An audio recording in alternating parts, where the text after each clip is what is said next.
Merci beaucoup. Je pense qu'on a au moins 5 minutes pour la discussion, parce que la prochaine session était à 11h40. Alors, y a-t-il des questions sur... La première communication, oui Pascal, j'ai merci. une question pour toi. Tu nous as parlé de satisfaction de patients équivalente pour les 2 implants, et je voulais savoir comment tu as évalué cette satisfaction. Est-ce que ça comprenait notamment l'indépendance ouvert-correcteur? Alors, ça ne la comprenait pas. C'est un test très... Alors, il n'y a pas plus simple. Il y avait très satisfait, satisfait, peu satisfait ou non satisfait, uniquement. Et ensuite, le nombre... Alors, pour ce qui est des verres correcteurs de près, certains en ont porté. Il n'y avait pas de différence entre les deux.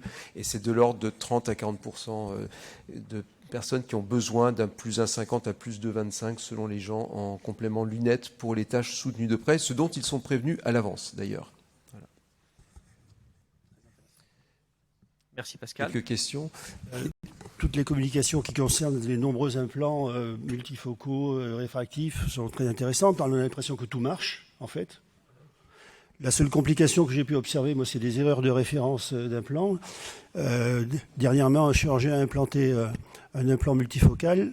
Enfin, croyait implanter un implant multifocal. Il y avait une lettre de différence dans les références. Il a implanté un implant monofocal. Bon. Ça pourrait demander au laboratoire de différencier par des couleurs différentes, parce que c'est vrai que la confusion peut exister. Ça m'est déjà arrivé entre Telisa ou Asfina, par exemple. Ça peut arriver, effectivement. Tout à fait. C'est vrai que je pense que nos amis laboratoires devraient pouvoir peut-être mieux sérier les emballages, notamment.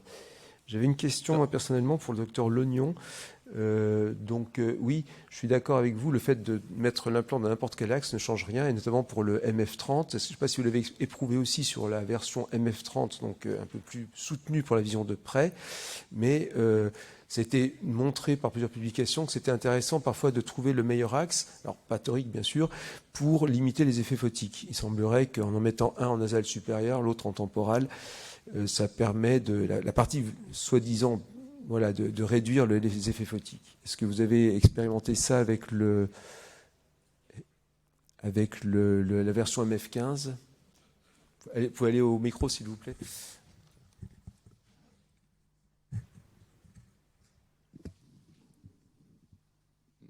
Pour le coup, on n'avait pas d'évaluation sur les implantations binoculaires, donc je ne peux pas vous répondre. D'accord. Est-ce que vous aviez évalué les éblouissements notamment, ou les halos de façon significativement? Est-ce que vous n'avez pas essayé de les serrer selon l'axe justement dans lequel étaient mis vos implants, par exemple? Ça n'a pas pu être évalué, mais sur les implantations toriques, justement dans l'étude du docteur Chudzinski, il n'y avait pas plus d'effets photiques sur quel que soit l'axe. Sur les implantations toriques. Oui, d'accord. Il faut savoir que cet implant-là donne en fait des espèces de petites comètes plutôt qu'un halo circulaire comme donnent les diffractifs, et c'est dont il faut prévenir également les patients.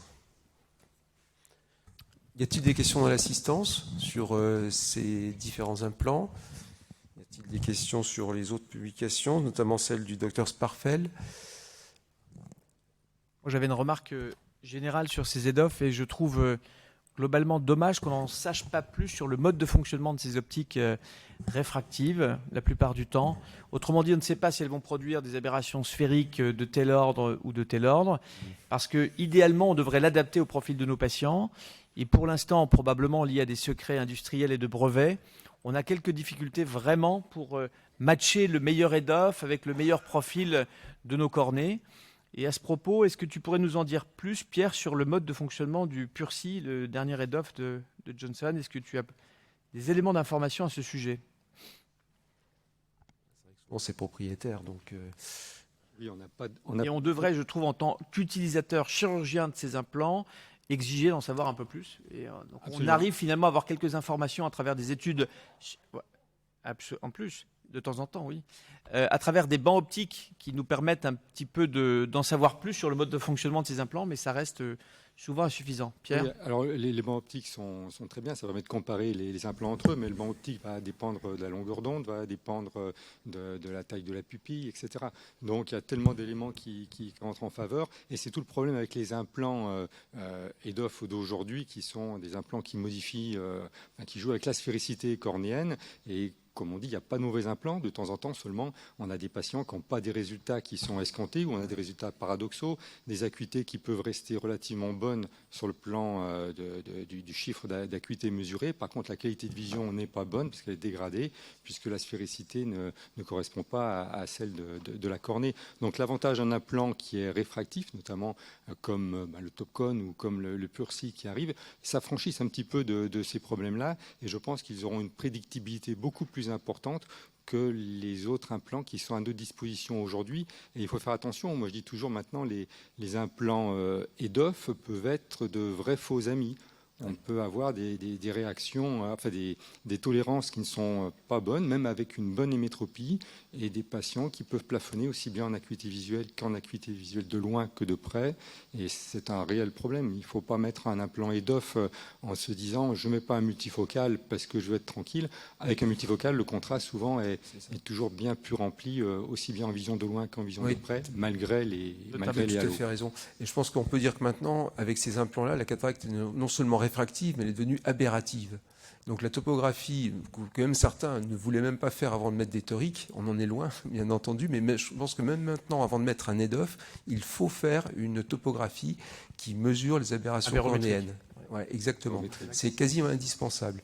Parce qu'on peut toujours tomber sur des mauvais profils et des mauvais résultats dans ce sens-là. Et dans ces cas-là, il est préférable presque de mettre un diffractif. Ça marche mieux. Donc, comme quoi, attention dans vos indications. Donc, je pense que les deux examens obligatoires maintenant pour les implants premium sont l'OCT maculaire, bien entendu, mais également la topographie cornéenne avec mesure d'aberration.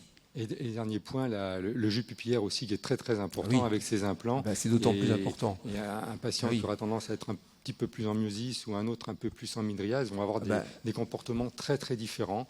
Et puis la qualité de la lumiire, enfin voilà, il y a plein d'éléments à explorer encore. Ça multiplie par 16 le nombre d'aberrations si la pupille est 2 fois plus grande. Par 16. Bon, je crois qu'on va pouvoir conclure. Merci à tous.